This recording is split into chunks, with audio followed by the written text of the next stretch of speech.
You know, you get the benefit or the positive news with Deontay showing up and everything like that, but then it's like two not so glamorous reports. You know what I mean? When you talk about Minkah starting out on the NFI list for falling off the bike. Never even knew there was a list called the NFI. Yeah, well, I'm aware of it, but not a lot of people get on it. That's for the guys that don't show up to the mandatory stuff when you get hurt. You go on the NFI list, non-football injury list, meaning you got hurt on your own time, which if you're not Minkah, it's a big deal because that's how you get contracts voided out. That's how you lose out on money when you're hurt and it's not on NFL's time. That's what we talk about. Hey, if you're holding out, it's a double-edged sword because if you're trading on your own and you get hurt in any capacity, that's on you. The team doesn't have to cover any of that, doesn't have to cover your rehab. But Minkah is Minkah. They're going to take care of him. They just paid and made him the highest paid safety. But it's just like, dang, go on, man. What was you doing on this bike? Like, I get Joe Biden falling off the bike. He's old. President Biden, excuse me. I don't want to disrespect you there. And it's like, I get it. You know, he missed the pedal. It happens. I ride my bike. I'm a Peloton guy. I don't fall, but my bike doesn't go anywhere. But I'm just like, Minkah, you're a heck of an athlete. You're a way better athlete than me. You're way younger than me. You're way better athlete and younger than Joe Biden. How the heck are you falling off this bike? And it wasn't a dirt bike, wasn't a motorbike. We're talking about a pedal bike. Yeah, I don't know what he was doing. From my standpoint, it's either one of two things. It's either he was doing something risky. Ooh. Or it was like a Joe Biden incident where you weren't riding your bike properly, or you just missed something, you looked the other way, and you crashed in. I don't know. Something stupid. Those are the only two options. I'm like, right? I'm glad it was the wrist and not anything else. But I'm just like, bro, Mink, like, what is going on, man? And it was funny to me. Like, it's not funny, but it is funny in the sense that, like, you would think that, okay, when they say it's not serious, it's like, all right, cool. But part of me is like, it is serious because you have them on the NFI list. So it's like, it's enough that... What does the NFI list do for us, though? What's the benefit to the Steelers for doing that? So typically the benefit is this. If this is a player that got hurt on his own time, you don't have to necessarily... You're not on the hook for injury compensation, workers' comp. You're not on the hook for that. So when you're playing as a football player, every injury that happens on the field, you're entitled to workers' compensation, just like any regular job is. And the team has to pay for that. That comes out of their pocket.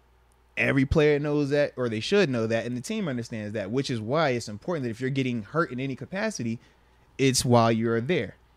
By him hurting his wrist, not being there, and then put him on the NFI list, whenever time comes for him and he wants to get anything done potentially to that wrist, any type of benefit, any type of coverage from the NFL, which by law, they're having to do that because they're his employer, they're off the hook now because he got hurt on his own. So if he ever comes down the line to the team, he's like, yo, y'all need to fix this. Now, why he's playing is different because they're going to always take care of their players while you're here. This is more so once you leave out.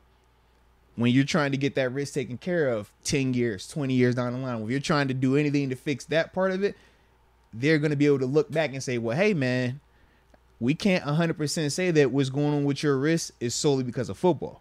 Because remember, you fell off that bike on vacation, NFI list. So that's the part where it helps the team. That's just more of like the janky behind the scenes, like business part of it. But that's what that means. For Minkah, it's not going to affect him, though, in the now because he is who he is. They're not getting rid of him. They're not even thinking about it. But imagine if this is a Montravius Adams, for example, that's coming into camp and he's in a competition and he's hurt on his own and he's on his NFI list.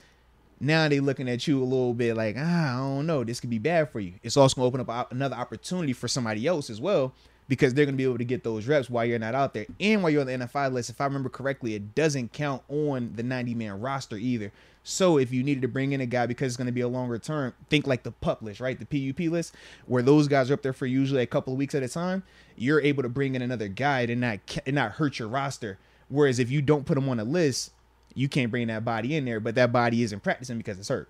Yeah. So that's like just the logistic, like business side of it. Okay, got you. Yeah. I mean, it can't be that bad if he's not getting surgery or he's in a cast. Yeah, because I kind of look at it like this. Probably just a sprained wrist or something like that. So for his position, and I'm a dude that throughout my whole career, I've always had wrist injuries. Both sides, right? Sprains, fractures, like you name it, ligaments, nerves, all of it. Like hand goes numb, completely numb, right? I would have to wear, you always see me in the pitch, black tape or black things on my wrist. Because otherwise my hands go numb as soon as I even go to like touch you, right? But that's me in the box. That's me as an outside linebacker or even as an inside linebacker where your every play jamming your hand, jamming your wrist against 300-pound offensive linemen, whether it's two hands or you're isolating with one hand setting the edge. For Minkah, he's not going to have to do that. I mean, as a safety, he's not pressed up like a cornerback. So it's not going to impact him on a play-in and play-out basis. The thing that I looked at it was like this.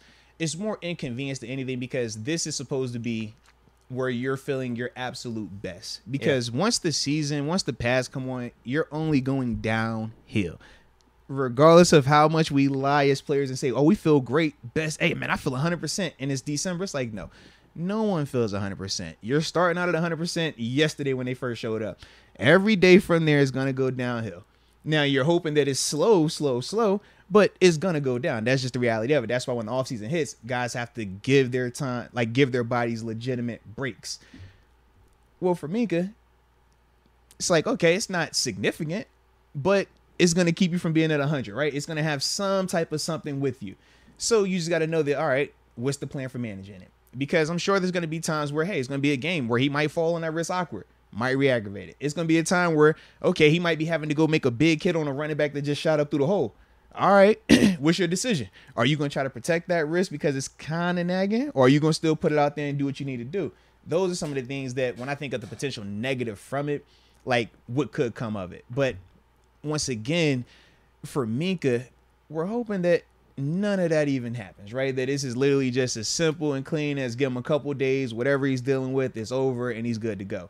But that's just like the potential of it in terms of like why the team would even be cautious enough to say, yo, put him on that NFI list or whatever. You know what I mean? Yeah, because you could just have him sitting out practices. Right. You could easily do that and be fine. But for them to put him on that list, that's why for me, I'm like, knowing what the list is for, so you're not putting him up there if it's not something of significance where you know he's going to be limited in certain capacities. Because otherwise, like you say, you just want to have him practice today. Give him a vet day. Like, man, it's serious right there. He's going to miss like 2 days. All right, cool. But that's the part for me where it's just like, all right, let's see how this thing plays out, how long it takes. And we'll get more information because I don't think they went into the specific details of what exactly is wrong with his wrist. They just simply said a wrist injury from falling off his bike on vacation.